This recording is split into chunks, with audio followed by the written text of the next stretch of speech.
So this letter was sent on December 27th requesting legislation from Jim Niemeyer and myself regarding the 50% water rate increase, to not implement that until we had passed legislation and determined the proper body or person to be making those decisions for the city of Findlay inside the city limits. As noted last year, we have passed legislation outside the city limits, giving the authority to the safety service director, but not inside. The mayor did recognize that legislation has not been passed, and Councilman Woopser also acknowledged it, but said he did not want to discuss it until next year. So all process was followed to request legislation. However, the law director did not submit that, and I'm going to request that be on the next council meeting and making sure it's retroactive to the January 1st. I never saw a confirmation from Councilman Niemeyer that he approved of this also. Can you give us your verbal approval? Yes, I approve of that. Just trying to stick up for the constituents that voted for us to be on city council. I would just draw your attention to the document in front of you tonight. We'll make sure it's included in the packet, but wanted to give it to you all in due time. So as was previously circulated when Councilwoman Frisch brought up this question, the Assistant Law Director's Office had provided a document with a legal opinion stating that under Ohio Revised Code, because the authority has not been designated to a different body, that the Public Service Director, Service Safety Director does have that authority. We did have them expand upon that, providing, again, an opinion from the legal standpoint that the Service Safety Director does have the full authority to make water rate increases. So I just wanted to clarify that point, and note here that as was discussed at the Water and Sewer Committee, as well as at the council meetings, that it is the full intent of the administration and the Water and Sewer Committee to discuss move forward process on evaluation, documentation, those types of items.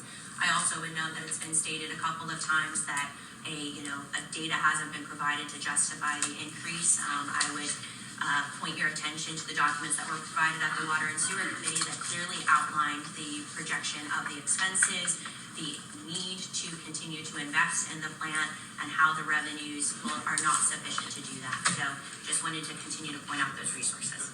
Regarding Councilwoman Frisch's request that this be retroactive to this meeting, I would ask, I guess, Holly, you sent this email out. This is dated, let's see, December 27th. Jim, did you send an email out seconding this email sometime after the 27th? No, I didn't. So your first second was actually tonight. No. No, that on the record it is. Okay. So on the record, following council's process, we have a motion and a second for legislation. So I would say that this legislation would be starting then on the next meeting of council. So, first of all, I don't know why we're getting into a bunch of back and forth here. I think Councilman Niemeyer said it very well. The reason he supported me, and his name's at the bottom of that email, and he was included in that email that went to Don on the 27th, that was within the requirements of council's rules. And anytime that two members of council request legislation, then it is usually put on the agenda. Now, the reason that this legislation was asked for is to be a voice for the people in the city of Findlay limits. And the mayor is making this discussion, choosing her way of describing it. Now, we have passed legislation for the safety service director outside the city limits. We have not inside the limits. And if we want to get back and forth on who has the authority or who does not, I read it differently. Some citizens read it differently. Now, we have an opinion that has been elaborated on, and we managed to get that added to council, but not to the packet, but not the legislation that was requested that followed process. So we can if we would have had meaningful discussion with the law director's office to make sure that we had the right verbiage that they're requesting, so we're not getting hung up on an interpretation of the legal opinion, because what it comes back to is we are just trying to make sure we are doing what's in the best interest of the citizens of Findlay inside the city limits, which also includes outside. Nobody is saying that we shouldn't raise water rates at some percentage. And yes, you provided some information, but there was a lot more information that should have been getting vetted in that process, in my opinion. And I think it's in the best interest of the citizens, because once you raise rates 50%, we don't take it back later. So, you know, Councilman Whoopser acknowledged that at the last council meeting. The mayor acknowledged it in an email that we do not have legislation giving the authority to the safety service director. So whatever needs to be done to get this moving forward should be happening instead of getting into a back and forth of a debate with a letter thrown on council's desk today. So I would just simply ask that Councilman Niemeyer seconded the legislation. And if you want to get into a nitpicking that he didn't send his own email, that's just plain out silly. So let's move forward, get the legislation. If we need to sit down, Jim Niemeyer and myself with the law director to make sure we have the proper verbiage, so we're not calling anybody a liar or anything else, but we're doing what's in the best interest of the citizens. And it's unfortunate, Mayor, that you want to nitpick and just keep moving forward with 50%. Yeah, I was just going to add, Councilwoman, I'm perfectly fine with your legislation moving forward, but we're not going to be able to retroactively go back. As is stated in the legal opinion, as was vetted through the committees, as this team at the administration has been working on for 2 years, evaluating all of our different options and how we could save money and how we could make this work. It stinks. As I stated multiple times, no one wants to have to do this. But we have the responsibility to be the adults in the room to make sure that we're in a position that's financially sustainable. So I agree, I'm tired of the back and forth, but I'm happy to provide you any additional information and sit down as people have asked questions to help folks understand. And we can, the legislation can be put on, that's fine and dandy. I think the important part was to, again, clarify that we have this authority, that we have implemented it, that notification has gone out, and that we can't now go back and change it. If council wants to then go through and then pass legislation to change it in the future, that's fine, and figure that out, but we can't retroactively go back and change that. Okay, good. This is something I've been working on. Rob Feitner, Assistant City Law Director. I did write that letter this morning when it came to my attention. There were some translation issues. I'll let council review that on their own. The ordinance requested, and I guess I can have discussions with the law director on this, is requesting legislation to include city council recognize that ORC 74304 does not specifically give authority to someone to deal with water rates. It in fact does. And right now that's your public service director. What the law allows is a community, a village or city that has a water utility could create a board, could create another person to do that. But right now, as a default, Ohio Revised Code gives that power to the public service director. It'd be my opinion that if council wanted to entertain a motion to form a committee to decide if the city of Findlay wants a committee to address water rates, that seemed to make sense. But I don't believe it is appropriate for the law director's office to draft an ordinance saying that 74304 does not state authority, when in fact I believe it does strongly. So that's my position. That's something we can look into. But we can't draft an ordinance saying that it doesn't do something that I believe that it actually does. The city can change that by ordinance anytime it wants by naming a committee, naming a whole different person to do it. But right now, the default is the public service director. Mr. Walsher. Rob, so your interpretation is that council could indeed put together a separate body of some sort, whatever form that might take, that would have the ability to change water rates. Is that correct? Correct, and that was the kind of it's a different fact pattern in the case law that I attached to that, but that's what it says. It's not inclusive, exclusive, or anything. Right now, that's just the default. Okay. So if you were back in the old days where we had a public safety director and a public service director, right now the safety director wouldn't have a dog in the race. It'd just be the public service director addressing water rates. But you can change that any way that you want, and that case law supports that. So the case law supports that, and we don't have to be, essentially saying you don't have to be a charter city to be able to do that. Right, don't get confused. That statute is saying that if you are uncharted, then it's your public service director. If you are charted, then that charter is going to have to appoint a person or a body to do so. Thank you. Rob, I appreciate you standing up here and reiterating this letter that was put on our desk this evening. And I guess where I think we need clarification at is, at the last council meeting, I brought this discussion up. I said I was bringing legislation. I submitted legislation. I asked for communication from the law director's office, because if we are misstating using ORC as part of the reasoning, then we need to change that. And for the mayor to say that we can't fix something, I find that very hard to believe, because there's always opportunities to rescind things or change things. We learned that when we had the 830 East Sandusky Street several years ago. So maybe we need to eliminate the discussion of the ORC that I and Mr. Niemeyer have focused on, and maybe we need to retroactive the decision that was made by the safety service director, who does not have the authority under ordinance with the city of Findlay, and form that committee and wait until we have the proper information.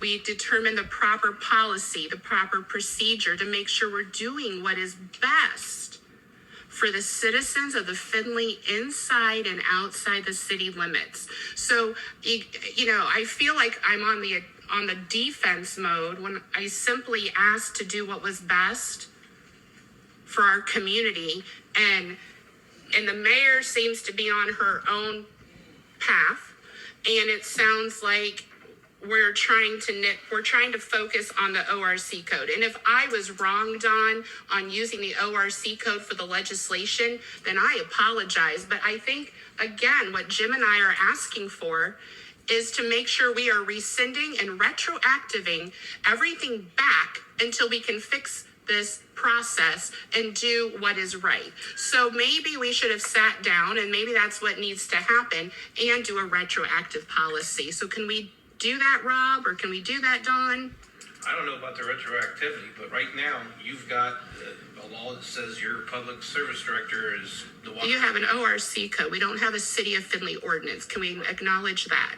I would imagine that that's true. So the next thing you folks might want to do is put an ordinance together if you want a different body or a different person. That's what we were asking for by forming an ad hoc committee.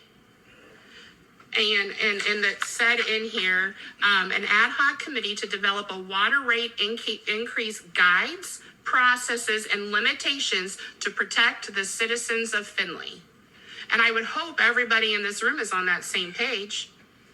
Inside and outside the city limits. So, I feel like I'm on the defense mode when I simply asked to do what was best for our community, and the mayor seems to be on her own path, and it sounds like we're trying to focus on the ORC code. And if I was wrong, Don, on using the ORC code for the legislation, then I apologize. But I think, again, what Jim and I are asking for is to make sure we are rescinding and retroactiving everything back until we can fix this process and do what is right. So maybe we should have sat down, and maybe that's what needs to happen, and do a retroactive policy. So can we do that, Rob, or can we do that, Don?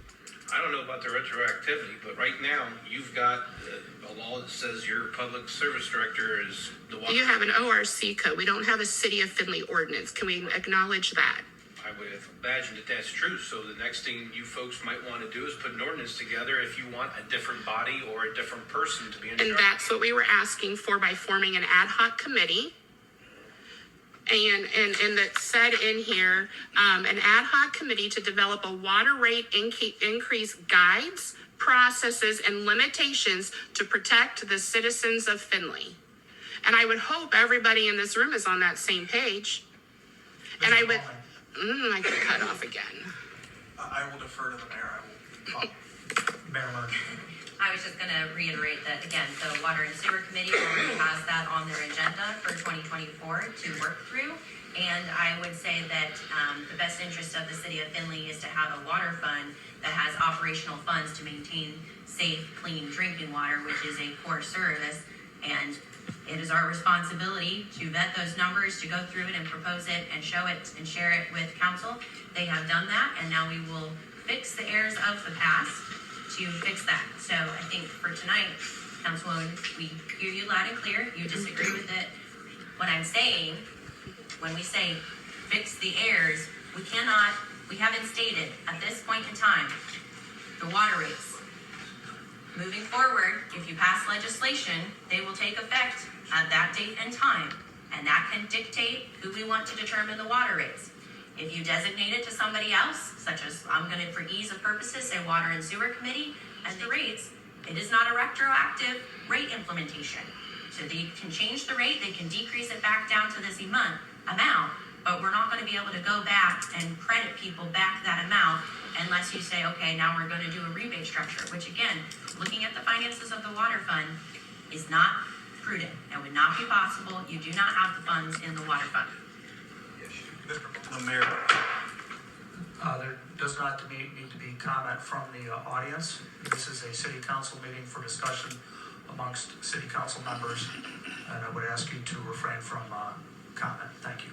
The mayor said more eloquently much of what I was planning to say, so I'm good. Thank you. Ms. Fisher.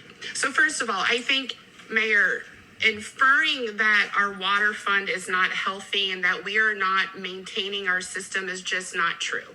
We are always improving our water and sewer projects throughout the entire year. We are upgrading things in our system. We are always doing things, number one.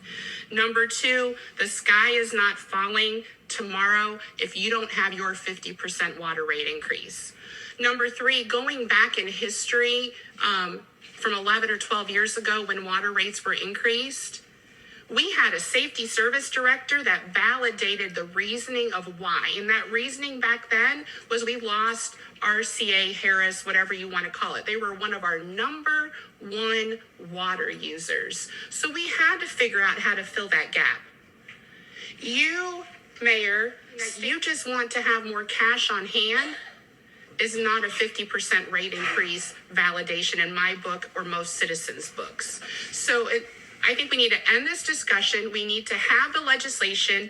And if Rob or Don are telling Jim and I that we're not using the right verbiage to retroactive and slow things down and get to the right point, then that's what you guys are here to help for. And I'm sure we can get that done working together. So can we get a commitment on that from one or both of you gentlemen? I don't know about the retroactivity. I'm just telling you. I'm just telling you sitting down, and I'm telling you retroactive, and I'm telling you that's what our goal is for the best interest of the citizens. But sitting here going back and forth, I'm kind of over it. I think parliamentary procedure would allow for a motion to be made to consider forming a committee to address water rates. I think if you had that committee then formed, you could have an ordinance that formally adopts that committee to handle water rates. That's my position. So you're saying that two members of council with council's policy and procedures, since we request a legislation that the administration isn't a fan of, that we can't do it unless we send it to a committee and just kick the can down the road. So you don't want to sit down and work through this? Well, I think that a meeting would be great. You can't go around procedure to get to where maybe forming a committee would be the thing to do for the city. I'm not looking at going around procedure. I'm all about procedure gal. It's just that the way that your request was formed was to acknowledge that we don't have anybody in authority, and we do. And that's my opinion and Jim's opinion. But nobody responded to an email. Nobody created legislation. And Jim and I followed the process to create that legislation, which then could have had discussion and committee meeting further down the road if it needed to. But We have- roadblock took place. So we have your letter, it has been acknowledged. Generally, in the past, when a letter from council requesting legislation. A letter wasn't comes in asked. Comes in a form of an actual letter that's signed by individuals, it's placed on the A letter agenda, wasn't asked. And then it requests the legislation, so the legislation has been requested. That has The next not. time we would expect to see it would be the first meeting in, or the second meeting in January at our next meeting.